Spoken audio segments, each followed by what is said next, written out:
บ่าวไส้มาอัปเดตข่าวเนาะพี่น้องเนาะวันที่16เดือน6 2026ในการที่ว่าเพิ่นกลับมาเนาะพี่น้องเนาะก็คือทีมกู้ภัยทางฝั่งไทยโดยเฉพาะแม่นคุณเกียงกาจเพิ่นมาสปปลาวก็คือมาฮอดบ้านพันไส้เมืองลองแจ้งแข้งไส้สมบูรณ์นั่นเองภารกิจที่ว่าเพิ่นเข้ามาประเมินเบิ่งสถานที่อยู่หน้าถ้ำเนาะพี่น้องแล้วก็ฝนฟ้าอากาศเพิ่นก็ได้บอกชัดเจนแล้วเด้อบัดนี้เด้อ ถือว่าเพิ่นบ่ได้เข้าไปค้นหาแล้วเพิ่นยุติแล้วเนาะพี่น้องเนาะถือว่าภารกิจนี้แม่นจบแล้วเพราะว่าเพิ่นก็ประเมินในหลายๆสิ่งหลายๆอย่างโดยเฉพาะกับความปลอดภัยเพราะว่าฝนฟ้าอากาศนี่มันตกตลอดเลยพี่น้องตอนนี้ตกตลอดอยู่ที่บ้านพันไส้เมืองหลองแกงบ่อนที่ว่าทั้งสองชีวิตติดอยู่ในถ้ำเนาะสำหรับครอบครัวก็มีแต่ว่าทำใจเพราะว่าเพิ่นก็เข้าไปซอยบ่ได้ก็ย้อนว่ามันเป็นอันตรายหลายเนาะ ความอันตรายมันหลายเวลาเข้าไปแล้วนะย้านว่ามันสิเกิดเหตุการณ์ที่บ่คาดคิดขึ้นเนาะพี่น้องเพิ่นก็ได้ประเมินในหลายๆสิ่งหลายๆอย่างเพราะว่าเพิ่นมาก็ถือกับสวงบุญบั้งไฟอีกเนาะเพิ่นก็ได้ไปปรึกษากับเจ้าเมืองเนาะพี่น้องเนาะอยู่ที่เมืองหลองแจ้งเพิ่นก็บ่ทันอยากให้เข้าไปว่าซะบ่ให้เข้าไปค้นหาเพราะว่าน้ำปริมาณน้ำมันก็ขึ้นหลาย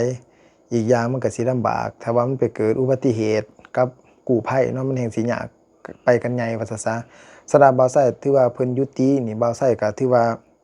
ก็บ่เป็นห่วงหลายเนาะพี่น้องเนาะเพราะว่าเพิ่นก็เฮ็ดดีที่สุดแล้วเพิ่นมาในเทื่อนี้บ่แม่นว่าเพิ่นสิมาซอยเนาะพี่น้องเนาะเพิ่นก็มาประเมินเบิ่งถ้าว่าพอซอยได้เพิ่นว่าก็ซอยถ้าว่าพอซอยบ่ได้มันเป็นไปบ่ได้เฮาก็ยอมคือกันว่าซะก็ถือว่าถอนตัวออก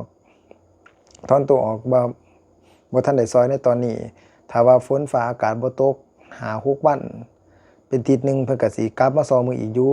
เพิ่นก็ยังสิภารกิจเพิ่นก็ยังจะเข้าไปค้นหาทั้งสองคนนั้นอยู่แต่ว่าตอนนี้เป็นไปบ่ได้แล้วสำหรับเพิ่นมาในตอนนี้ถือว่าภารกิจนี่จบแล้วเด้อพี่น้องเด้อจบแล้วมีแต่ว่าทำใจว่าซั่นซะทำใจเพราะว่าเพิ่นก็สุดความสามารถของเพิ่นแล้วเนาะก็คือเพิ่นก็เป็นห่วงความปลอดภัยว่าซั่นซะถ้าว่าเข้าไปแล้วมันบ่ปลอดภัยเพิ่นก็บ่อยากเข้าไปแม่นบ่ล่ะพี่น้องคันเข้าไปแล้วมันเสี่ยงเฮาก็บ่อยากเอาชีวิตไปเสี่ยงว่าซั่นซะ การที่ว่ากู้ภัยเพิ่นมาช่วยชีวิตคนอื่นเนาะก็อยากให้คนอื่นเอิ้นว่าคนอื่นรอดปลอดภัยเพิ่นเองก็ต้องปลอดภัยคือกันเนาะเพิ่นก็ต้องเซฟตัวเองว่าซั่นซะถือว่าเพิ่นมาประเมินเบิ่งแล้วเนาะเพิ่นคุยกับคุณอินเตอร์วาวไซก็ฟังเนาะถือว่าวาวไซมาสรุปให้สู่ฟังในมื้อนี้ถือว่าครอบครัวเนาะครอบครัวของหญิงสาวที่ว่ารอท่าผัวน่ะเนาะถือว่าเพิ่นก็รอท่าว่าคิดว่าเฮาก็ดีใจว่าเพิ่นสิมาช่วยแต่ว่าเพิ่นมาประเมินเบิ่งแล้วเนาะ สถานการณ์อยู่ที่หน้างานอยู่ที่ถ้ำว่าซะมันเป็นไปบ่ได้ว่าเป็นไปบ่ได้ที่ว่าสิเข้าไปซอยว่าซะเพราะว่าน้ำปริมาณน้ำก็หลายต่อสู้กับภัยธรรมชาติก็บ่ไหลอีกแล้วก็อีกอย่างเนาะพี่น้องเนาะอีกอย่างตัวที่เพิ่นเว้าตอนที่เพิ่นออกมาเนี่ยเว้าใส่ว่าเข้าไปบ่ได้แน่นอนเพราะว่าหินมันสไลด์บ่อนที่ว่าเคยผ่านไปได้กับผ่านไปบ่ได้หั้นนะถ้าเพิ่นสิเข้าไปแฮงลำบากมันต้องได้ไปเจาะหินอีกบ่ล่ะให้มันเข้าไปไหลว่าซะหูน้อยๆนะ แต่เพิ่นก็บ่เฮ็ดว่าซะก็ถือว่าก็ดีคือกันเนาะพี่น้องเนาะก็ดีคือกันเพราะว่าเฮาก็เป็นห่วงความปลอดภัยของทีมงานเพิ่นทีมงานกู้ภัยเพิ่นหั้นนะที่ว่าเพิ่นมาซอยเทื่อเพิ่นก็ซอยสุด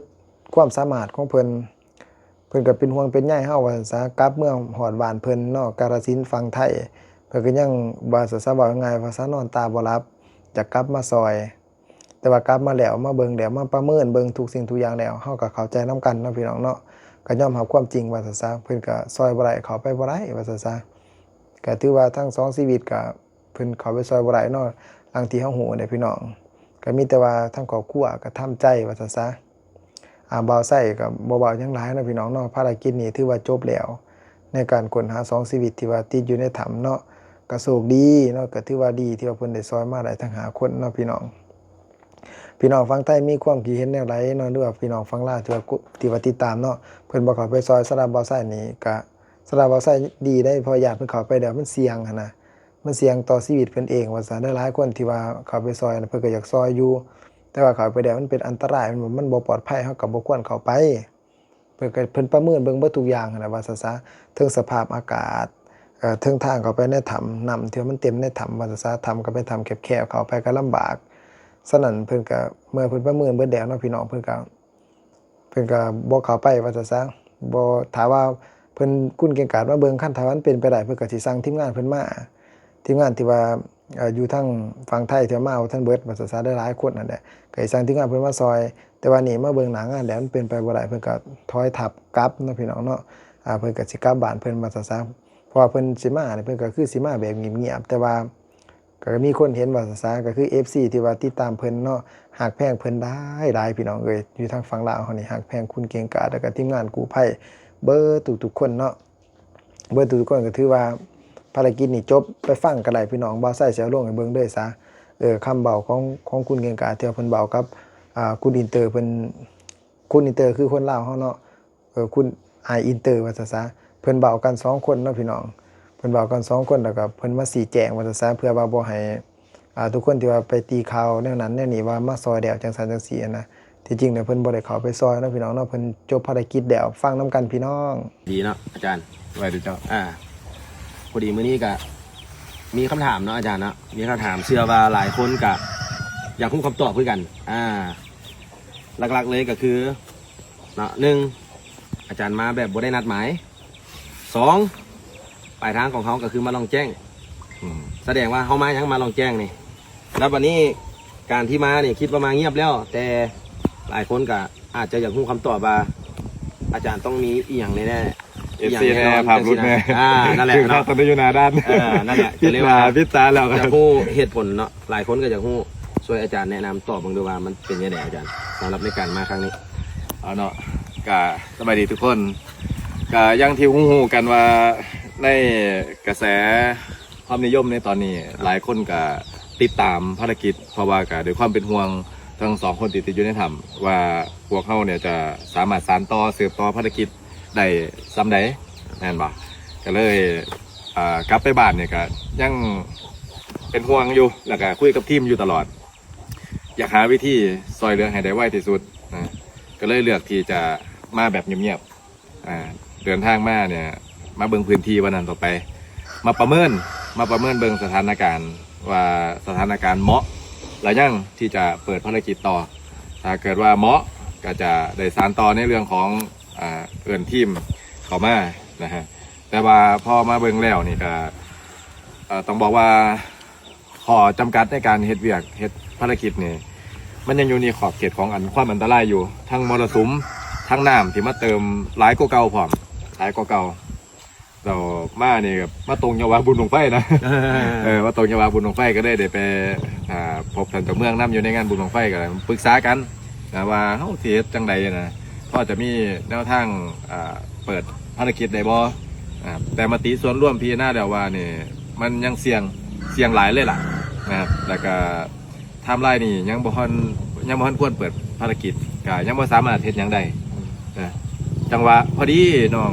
บุญเอนะครับทีมตุนเดียดเวียกอยู่น้ำกันนี่เพิ่นก็สอบหาพี่ไส้บ่ทันได้พ่ออยู่ร่วมงานกับพวกเขามาแต่ต้นเนาะแล้วเพิ่นก็ส่งข่าวว่าผูกแขนเอิ้นขวัญเพิ่นก็เลยได้มาเยี่ยมยามน้องเขานำถือโอกาสมาเยี่ยมเขานำแล้วก็นอกจากนั้นแล้วก็ได้ไปประเมินหน้างานแล้วต้องบอกว่ามันเสี่ยงอีหลีมันเสี่ยงยังบ่เหมาะกับการเฮ็ดภารกิจในตอนนี้นะครับก็เหตุผลที่มาเงียบก็บ่แม่นว่าตามที่หลายๆเพจหลายๆข่าวไปโจมตีภาครัฐทางการหรือแผนภารกิจลับอีหยังบ่แม่นนะครับแค่เฮาบ่อยากให้เป็นข่าวเพราะว่าทุกคนเนี่ยมีความคาดหวังทุกคนมีความคาดหวังว่าพวกเขาจะต้องเฮ็ดภารกิจให้จบแต่เฮาแค่มองเรื่องของขีดจำกัดบางอย่างความเป็นหัวหน้าทีมเนี่ยก็แบกรับความหวังแบกรับความกดดันแบกรับอีกอย่างหลายต่อหลายอย่างเขาก็เลยว่าอยากเฮ็ดอย่างที่มันแบบให้มันสำเร็จผลแล้วก็เฮ็ดแบบเงียบๆนะถ้าได้เฮ็ดนะหมายถึงถ้าได้เฮ็ดมันก็น่าจะเป็นภาพลักษณ์ที่ดีกว่านะครับโดยทั้งนี้ทั้งนั้นเนี่ยเขาก็ยึดหลักความปลอดภัยเป็นหลักประมาณนี้ส่วนใหญ่ก็เป็นห่วงเรื่องสื่อโซเชียลเนาะบางทีเพิ่นเอาไปตีแพร่วงกว้างในวงกว้างนั้นมันอาจจะมี 70-80% ในทางที่บ่ดีก็มีนะครับเป็นห่วงเรื่องนั้นก็เลยอยากให้ทุกคนได้ยินจากปากอาจารย์หรือว่าเสพข่าวที่แท้จริงที่มาที่แท้จริงเนาะเพราะบางสิ่งบางอย่างก็บ่ได้เป็นไปตามในสิ่งที่เห็นนั้นก็มีเนาะเพราะว่าทุกมื้อนี้มัน AI มันไปไกลละ อยากให้ทุกค ใส่ น ใส่ AI เจนไป แม่นละ แล้วก็ใส่ความคิดเจ้าของไปประกอบ แม่น แล้วก็วิเคราะห์ข่าวไปตัว อยากให้ทุกคนเสพข่าวอย่างมีสติเนาะแต่ว่าทั้งนี้ทั้งนั้นกะอินเตอร์กะได้หากับมาฮู้อาจารย์มาตอน7 โมงตอนแรงเนาะก็เลยตอนหาอาจารย์แล้วก็ได้นัดกันมานี่ก็คือมามัดแขน มีมามัดแขนเนี่ยมาตรงกับบุญบังไฟบุญบังไฟเนี่ยเนาะก็เลยตามอาจารย์มานำเลยต่างพาอาจารย์มากะมาถามว่ามาประเมินหน้างานบอกะมีอยู่ส่วนหนึ่งเนาะแต่ก็ยังบ่ได้ลงมือปฏิบัติตามบางข่าวที่เขาลงซื้อไปเนาะก็สิประมาณนั้นเนาะตามที่อาจารย์เล่ามาเลยเนาะ ครับแล้วก็อย่าว่ายิงเด้อ FC ทั้งหลายครับพยายามที่แบบว่า มาภารกิจเนี่ยคืออยากเงียบๆได้นึงนะครับแต่ว่ากับภาพมันก็ลุดออกไปว่ามาอยู่หันอยู่นี่แน่นะครับแต่กับบ่เป็นหยังนะครับ แค่บ่ทันได้กล้าที่จะสร้างความหวังอันเต็มเปี่ยมให้กับทุกคนแต่เหนือสิ่งอื่นใดพวกเฮาเนี่ยความคาดหวังแล้วก็ความสำเร็จในภารกิจงานเนี่ยพวกเขาก็ยังมุ่งเป้าอยู่ตั้งเป้าหมายอยู่ที่จะเฮ็ดนะครับแต่ทั้งนี้ทั้งนั้นคือมาตีจากส่วนร่วมพิจารณาแล้วว่ามันบ่ปลอดภัยแล้วก็บ่เหมาะควรที่จะเฮ็ดในช่วงมรสุมนี้ตามที่ได้บอกตั้งแต่ต้นแล้วล่ะนะครับ เพราะว่าอากาศก็บ่เป็นใจหลายอย่างเนาะเพราะเขาบ่สามารถห้ามธรรมชาติได้เนาะ อืม คือจังซี่กับฝนยังตกอยู่นี่หากระเซา แม่น นั่นแหละโดย แล้ว ส่ ก็ วนรวม นั่งรถมานี่7 ชั่วโมงบ่ขอย่นมาได้นั่งรถมาด้วยความลำบากนะลำบากอยู่แต่ก็ตั้งใจเพื่ออยากเห็นหน้างานอีหลีว่าหน้างานมันพร้อมใส่บ่พร้อมที่จะลงมือบ่แล้วก็เนื้อสิ่งอื่นใดก็มาล้มเรื่องพระนำมาบอกเรื่องพระนำเตรียมการที่จะเอาพระมาถวายเฮ็ดทุกอย่างให้มันถูกต้อง เลยครับ อืม ก็สิประมาณนั้นแหละอาจารย์หลายเชื่อว่าหลายคนได้ยินอาจารย์ว่าแล้วก็คือสิเข้าใจเนาะอาจารย์ก็ แม่นก็อย่าผิดหวัง เพราะว่าคนที่ผิดหวังอีหลีแล้วคือพวกเขาที่ในการเฮ็ดภารกิจอยากจะให้มันสักเสร็จเนาะให้มันเรียบร้อยที่สุดแล้วก็สำเร็จผลที่สุด แต่มันกลับไปต่อบ่ได้เรื่องของสภาพการนั่นล่ะพวกเขาก็มีความในใจหลายคือกันนะครับเป็นห่วงเมื่อคืนก็ได้ไปคุยกับพ่อกับแม่ของครอบครัวของมันอีกผู้หนึงนำก็ได้บอกเรื่องเหตุและผลบ่ได้ปะบ่ได้ทิ่มแม่นว่ามีจังหวะเวลาเฮากับฝ่าวมาซองเบิ่งคันแม่นว่าอีกจักหามื้อจัดมื้อคันแม่นฝนมันนิ่งอีกเป็นได้เฮาก็สิเข้ามาซองเบิ่งอีก จนกว่าจะสามารถดำเนินการได้โดยความยินยอมจากพื้นที่นํนะครับก็ต้องเบิ่งจากหมอหันเพราะว่าเพิ่นก็ต้องพิจารณาตามความปลอดภัยความเหมาะสม แม่นๆ ของภารกิจเนาะ แม่น อืม ก็สิประมาณนั้นแหละอาจารย์โดยก็ขอบใจอาจารย์เนาะ เลย สบายดีสบายดี อ่ะ ไป โอ้ ดิ หมอกขึ้นบักหลายเลยเย้หมอกฝน